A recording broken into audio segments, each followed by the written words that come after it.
you're just starting your luxury handbag collection, you'll want to broaden your scope so that way you can get a feel of all different fashion houses while also still buying practical and useful pieces. While loading up on SLGs may come at a lower price point and gives you a real feel of the fashion house, nobody needs 20 wallets, so in the end, you might end up spending more money on items that you're not going to use when you could be putting that money towards a larger handbag. You'll need your starter bags to be reasonably priced, versatile, and sturdy, as well as fulfilling all of your lifestyle needs. Don't go out and buy a bag just because it's popular or it's a specific style that you don't have and you think you need it, because if you won't use it now, then it'll just end up sitting on a shelf somewhere and be a waste of money. For example, if you're not somebody that uses totes, hobos, crossbodies, then don't buy them, because that will in the end just cost you more money, whereas you could be focusing your money on things that you'll use and love. And welcome back to my channel. Today I'm going to be sharing with you the 7 bags that you need to start your luxury collection at $2,500 or less. First up, we have the Louis Vuitton Favorite in the monogram, and this one comes in at $1,020. This one is a really good starter bag because it is a slightly lower price in the luxury world scheme of things, and it's also super versatile. So this one can be worn as a clutch, or you can have a longer strap on it so it can be worn as just a shoulder bag, or you can put a longer strap on it from there, and you can wear it as a crossbody. And it's also really carefree because it is the coated canvas and there's no vachetta on the actual bag itself, so you don't have to worry about rain or water spots, and it will last for a long time. Number 2, I do have a little bit of eye candy for you, and that is going to be the Speedy 30.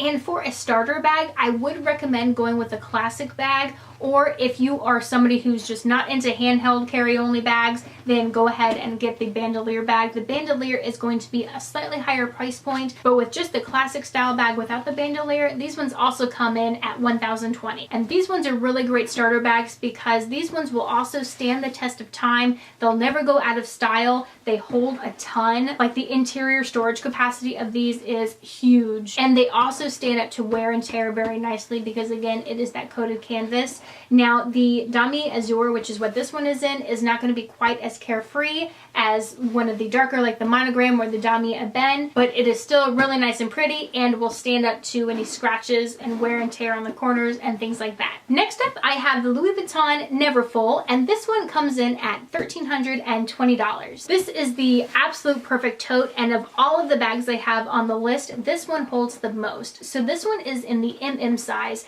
and that is a perfect starter bag size because it's right in the middle. The PM size is a little bit too small, and the GM size you might find a little bit overwhelming, but you can always go for the GM size if you are looking for a really large tote bag to hold everything, and if you also are wanting like a weekend bag, and when you're not holding everything, you can always cinch in the sides. So this bag is super versatile, and that is another reason that it is an excellent starter bag. Next up, I couldn't decide between either the Chloe Drew or the Chloe Nile bag. So the Chloe Nile bag comes in at $1,790 and the Drew comes in at $1,850. So both of these bags are fairly similar in their style and what they offer. It just kind of depends on which look you prefer more, and they're right around the same price point. So as far as that goes, it doesn't really matter at that point when you're spending that amount of money. Spending a little bit more if you like a certain style a lot more would be well worth it. But these are great because they are nice crossbody bags and they hold a decent amount of stuff, but because they're not huge and overwhelming, you can wear these pretty much anywhere. And the beautiful contrasting shiny gold hardware can really be mixed and matched with a number of styles. So whether you want to go boho or preppy or girly or casual or dressy, it's going to go with just about anything you want. For some reason, my camera decided to go completely out of focus for number 5, but as you can tell, it is the Gucci Marmont Matalassi leather shoulder bag, and this one I would recommend getting in the size small or medium. Now this one comes in at $1,980, and it is the perfect starter bag because it does resemble the silhouette of the Chanel Classic Flap, but it is also less than half the price. Now I would definitely recommend going with the black and gold colors because it is a lot more dressy, but it can also be worn day to day. Next up, which is probably the ultimate starter bag, is the Prada Saffiano Luxe Tote. So given that this one is made of Saffiano leather, this is going to be the most durable bag out of every single leather type of bag, and it's going to hold up the longest to wear and tear. So you're not going to have to worry about color transfer. You're not going to have to worry about scratches or seeing the edges and corners get snagged or get wear and holes and things like that. This leather is the most durable leather that you can buy a handbag in, and this style of handbag bag is super versatile. You can go from day at work to night to evening, whatever you prefer. It does have a longer shoulder strap. It has a shorter hand carry strap.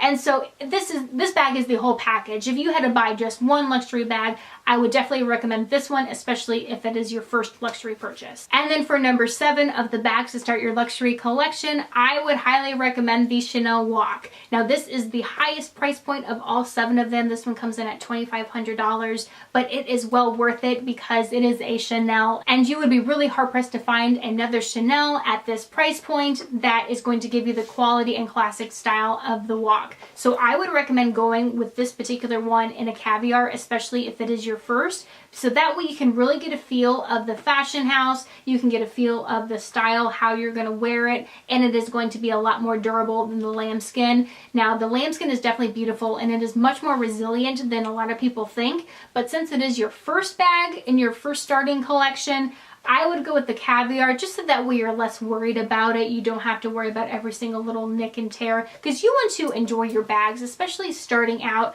You want to make sure that you get a lot of wear out of them and you can really see which pieces you gravitate towards.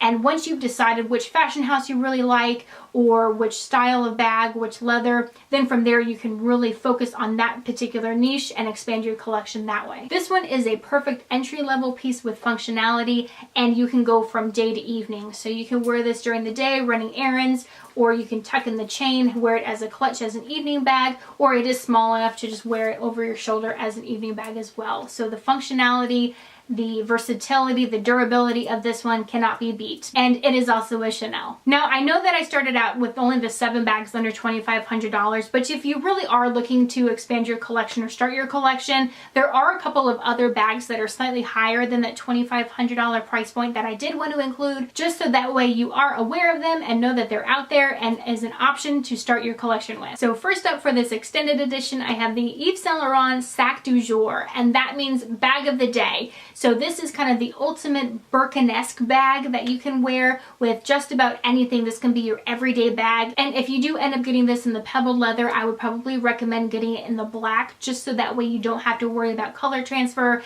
and it shows the wear and tear and dirt a little bit less. This one does have a shoulder strap and a top handle that adds versatility, and there are a lot of celebrities that have been seen wearing this bag, so you even have a little bit of the popularity aspect there as well. Another option that is similar to the specs of the Sac du Jour is going to be the Celine luggage bag, and you can either go for the full-blown Celine luggage or go for the smaller micro luggage or nano luggage. That is going to have a similar style and effects and appeal, but it's just not going to hold as much, so smaller and a slightly lower price point. And then finally, another recommendation is going to be the Dior Diorama, and this one is great because there is a large variety of color options. So if you do want to delve into getting a different colored bag, I would recommend doing it in this category. And if you really love the look and style of the Chanel boy bag, this is going to be an option at a slightly lower price point. Now, the only negative to these Dior Diorama bags, or pretty much any Dior bag in general, is they don't hold their value. So if you are looking into buying one of these bags because you really love it, but you're only dissuaded because of the loss of value, then you can always look into buying them on the resale or the pre-loved market. That way you can save a little bit of money up front there, and at that point they might even be under that $2,500 threshold. So I really hope that this video gave you a little bit of insight and helped you out with making your choice if you are starting out your collection. And if you have any questions or comments, I would love to hear from you. If you are considering any one of these bags, or if there are any other bags that you had your eye on, let me know in the comments section down below, just so we can chit chat about it. And if you did like this video and you want to see more videos like this on handbags or fashion, definitely give me a thumbs up and a like down below as well. And if you haven't already done so, make sure that you hit the subscribe button, because subscribing is free, and I do upload videos 2 to 3 times a week, so I want to make sure that you are notified. And until next time, thanks for stopping by.